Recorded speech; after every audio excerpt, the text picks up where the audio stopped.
I think this guy right here, M.Bison, has caused more pain and sadness to the overall player base than any other character so far. But don't worry, I got you, because I came across a great video by Mago, one of the best Street Fighter players of all time, and he went through his most important counterplays and what you should do to beat this character. Now that video is in Japanese. I'll leave a link in the description of this video so you can check it out, but I watched it several times, I summarized all the main points, and I put them together in one easy to understand video for you to watch. And by the end of this video, I'm sure you're going to have a much better understanding of how to beat M.Bison and some things you can do with any character in the game to increase your win rate against M.Bison in Street Fighter 6. That's enough yapping for me, let's get right into it. The first thing we're going to look at is what to do when M.Bison knocks you down mid-screen. So there are two main ways that M.Bison is going to knock you down mid-screen. The first is after a regular throw, and the second most common way he's going to knock you down is after this combo here that ends in the heavy bomb ender. Of Bison's two main knockdowns, this is the scary one, and this is the one that gives everybody a hard time. This set up into back hard kick here after the heavy bomb knockdown. So after this combo and this forward dash from drive rush, Bison's going to be at worst +5, which means he can do whatever he wants here. He can do shimmy, he can do frame trap, he can do an immediate throw. It's totally his turn, so we need to know how to counter this option as best as we can. Now, according to Mago, one of the most important things you can do is to recover in place after this combo, and there are a couple of reasons for it. But first of all, here's what it looks like. There. So Mago says don't recover backwards, recover in place, and here's why. As powerful as this combo and the setup he gets after it is, this is very meter heavy for M.Bison. He has to spend 4 bars of drive rush to get this, so if we can counter him and make him not get any reward off of this setup, we're going to not only win in terms of defense, but we're going to make M.Bison waste a lot of meters. So it's really important to know our options after the setup. So once you get up in place, there are 3 main things you want to aim for when you get up. Number 1 is to go for a perfect parry. Number 2 is to do an immediate throw. Or number 3 is to do a delayed throw with about 4 frames of delay. So I'm going to show you each one, what it beats and why. First, let's take a look at perfect parry. Obviously, Bison gets a lot of pressure after the back knee here. So if we can get a perfect parry after this, it's going to be great. This is going to help us stop him from doing any attacks afterwards. And it looks like this. If you can get that perfect parry, you're +19, so you can do any combo you want. Now, I know what you're thinking, but can't Bison just throw me? Yeah, he can. And then you'll get punish counter thrown. However, I'd argue that taking this throw is a lot better than actually getting hit by an overhead or a low into a OD Psycho Crusher. So going for perfect parry is totally an option. But let's take a look at another option, and that's doing an immediate throw on wake up. And this is why you're going to want to do recover in place when you get up and not recover backwards. So after M.Bison does this, after he does his rush, and he dashes at you, he actually can't get a regular shimmy if you recover in place. Here, I'm going to set Ryu to do a wake up normal throw, that means no delay, and let's look at what happens if I try to do a shimmy. Bison gets thrown. So that's why you want to recover in place, because it means Bison can't just shimmy you for free. However, if you do make that mistake and you recover backwards, he can. And that's why you want to recover in place. That's really key. That reduces Bison's options and gives him one more thing to think about when he's trying to set up his offense, and it shuts down one of his options, which is shimmy. So recover backwards, and if you think he's going to try to shimmy you, do an immediate throw and you'll beat him. This isn't without risk, however, because if you go for the immediate throw and Bison goes for the back hard kick, then he gets immediate attack, it's going to be counter hit, and he gets his big boy damage combo. But if you're mid-screen, I mean, he has to spend basically all of his drive meter to get this damage. So, I mean, it's going to come down to risk-reward on your part, but it's not the worst thing, and it does make him think. And recovering in place is also really good against this setup, especially if you have an invulnerable reversal like Ryu. So here, I set Ryu to do Wake Up OD Shoryuken. What a lot of M.Bison players will do, they'll do this combo.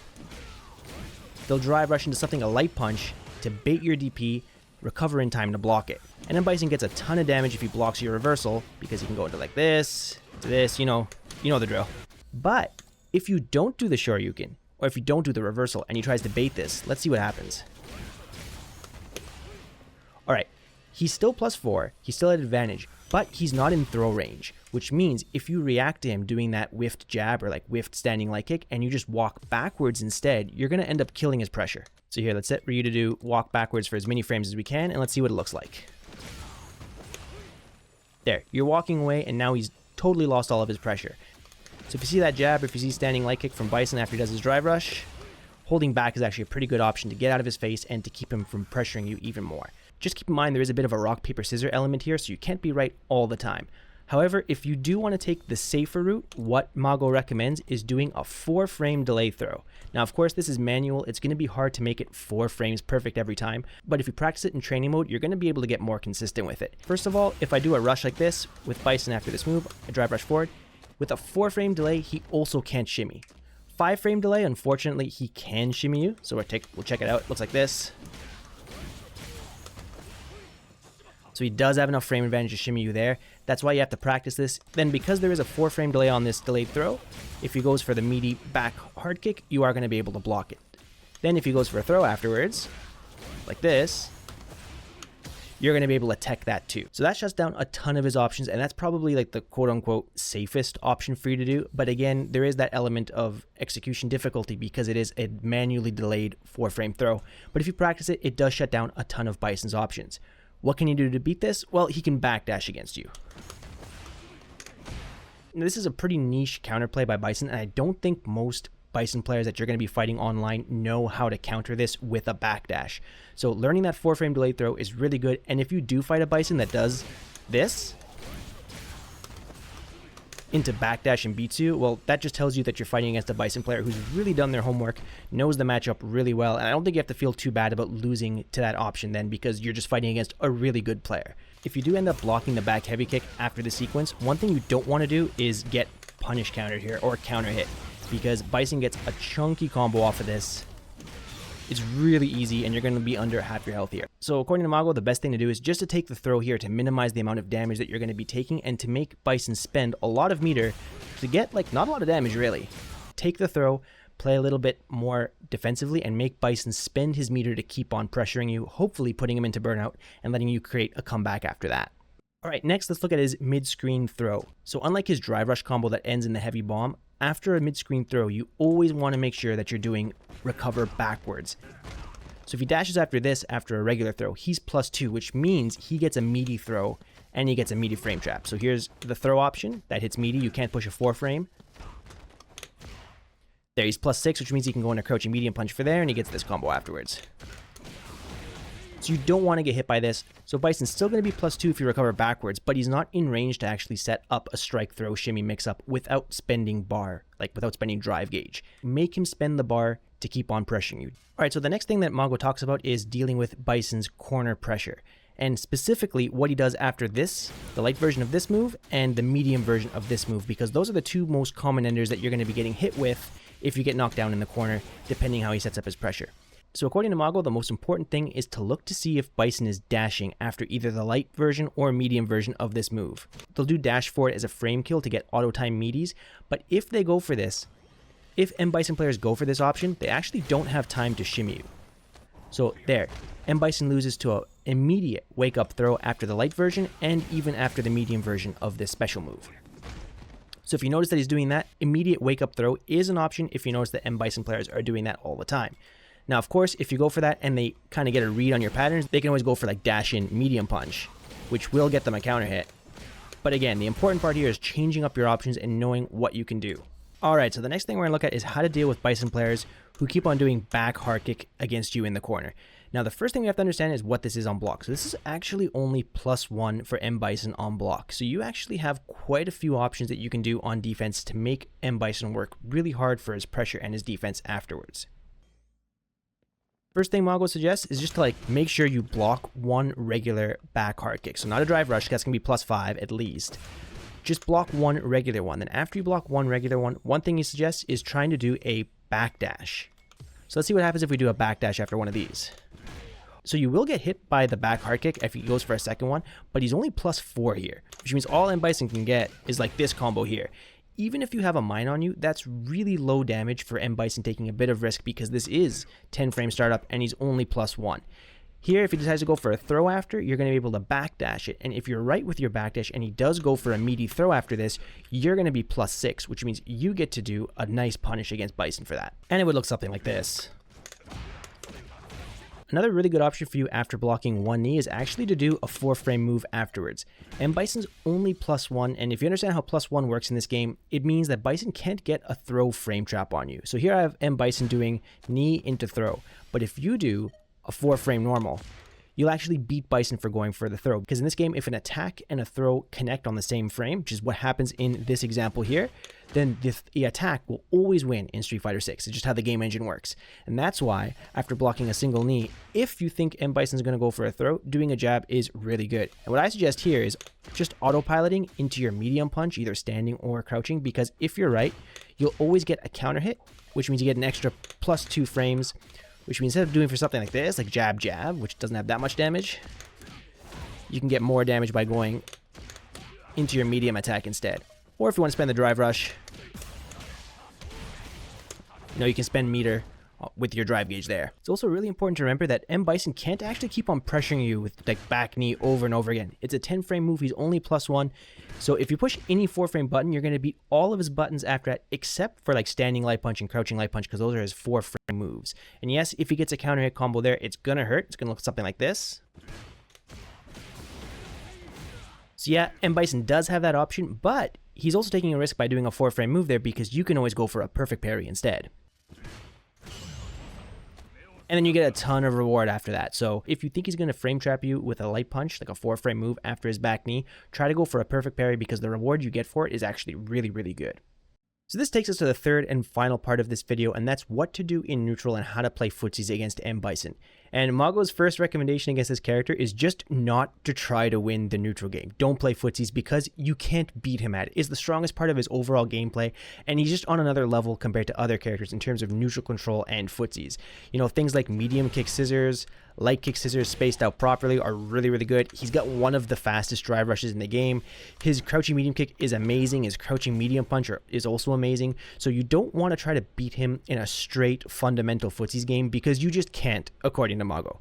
So how can we actually play footsies against this character? Well, Mago says what you should do is make it look like you're trying to play traditional footsies, and then try to be as unpredictable as possible with back jump, neutral jump, and forward jump, to take advantage of the fact that light kick scissors, one of his best neutral moves, loses really badly to jumps. So here I'm going to record Ryu just going like into a hard punch, and if I do scissors and I miss with Bison, it's really easy to punish him for that. So trying to be unpredictable with your jumps mid-screen to make light kick scissors whiff and medium kick scissors whiff is really powerful. And even if you jump from this space, as long as he doesn't have Cycle Crusher, he can't really do anything against you, like on reaction. He doesn't have any anti-airs. And even Cycle Crusher, if you're not timing it properly, it still loses to jumping hard punch for most characters. So his anti-airs at this range aren't good. Now, one thing you don't want to do is when you are jumping forward at M.Bison, try not to always jump forward into an attack. And the reason for that is because his crouching hard punch is a functional anti-air if you're pushing buttons on the way down.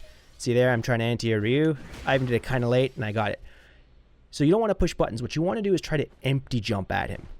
Empty jump into something like a crouching medium punch or a crouching medium kick, because you're going to make him whiff his crouching hard punch, and his crouching hard punch has 21 frames of recovery. So it looks something like this. There.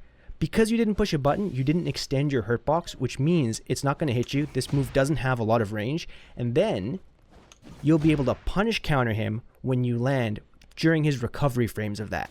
So when you're playing footsies and you notice that M.Bison doesn't have charge for Cycle Crusher and he's kind of doing this walking back forward thing, try just forward jumping with an empty jump into something like a crouching medium punch, stand medium punch, crouching medium kick, and hit him during the recovery of this. Now, this is not going to be on reaction to him whiffing the punch. You're just going to autopilot it. You're just going to neutral jump and just do an auto-timed crouching medium punch, standing medium punch, and hopefully it'll punish counter him if you push that button. So try it out, and I'm sure you're going to be hitting a lot of Bisons who are trying to anti-air you with this pretty often.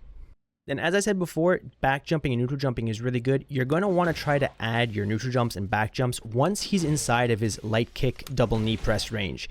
Because if you jump at this kind of spacing, once he gets into this, it's really easy to make that whiff punish if you get the right read. And also for M.Bison, fighting against opponents who are kind of like jumping back, neutral jumping, dashing forward, jumping back like this, is actually really hard for him to actually stop an opponent like that. There's not much he can do. His walk speed is more on the slower side compared to other characters, and he doesn't have great reaction anti-airs. So take advantage of that.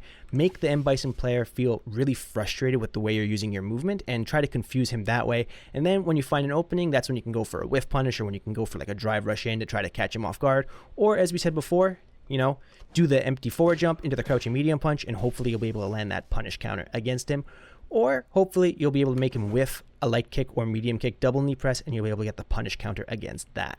Next, let's look at a move that I know a lot of you hate, and it's Devil's Reverse. So it's his command jump. It's this thing right here.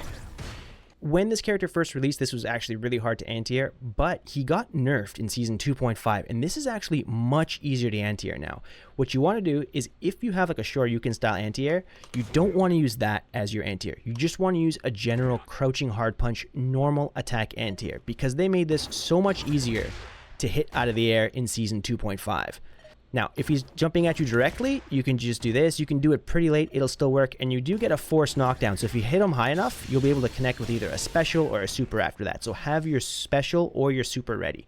Now, the tricky thing with M.Bison is when he's at closer range and he goes for this move, what some M.Bison players will do, they'll try to make your crouching hard punch anti-air whiff by kind of crossing you up onto the other side.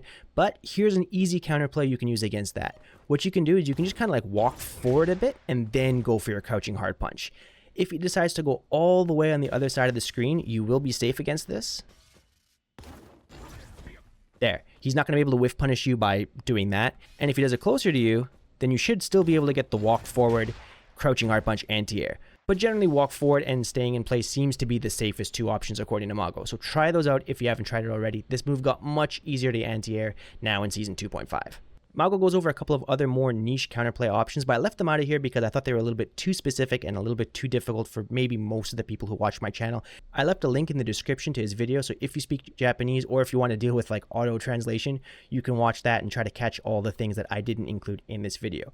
If you enjoyed this tutorial, please don't forget to like and subscribe because it does help support me as a content creator and lets me know that I should keep on making videos like this. And thank you all so very much for watching, and until next time, take care.